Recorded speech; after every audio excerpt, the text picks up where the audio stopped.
Alfred Hugenberg, c'est une figure qui est matricielle pour des avatars contemporains comme Bolloré. Il a une mission, extrême droitiser tout le débat public.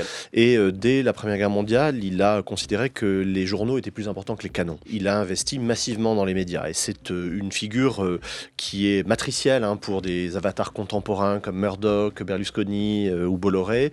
Des gens qui investissent dans les médias en ayant une conviction quasiment eschatologique et un missionnaire.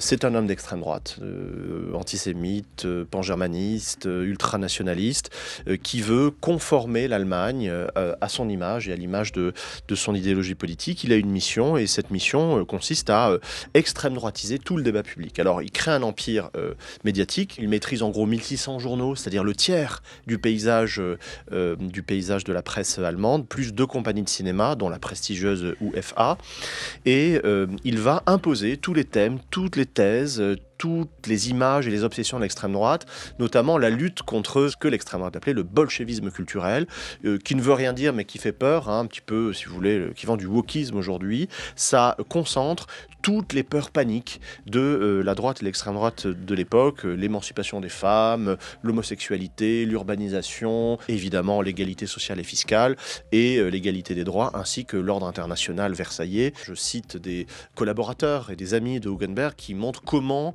le système, le concern, puisque c'est son nom, est pensé de manière très intelligente, avec une intégration à la fois verticale et horizontale, un fort rendement capitalistique et une uniformisation des éditos, des thèmes principaux, de la titraille, comme on voit une mise au pas, une Gleichschaltung dans l'univers Bolloré.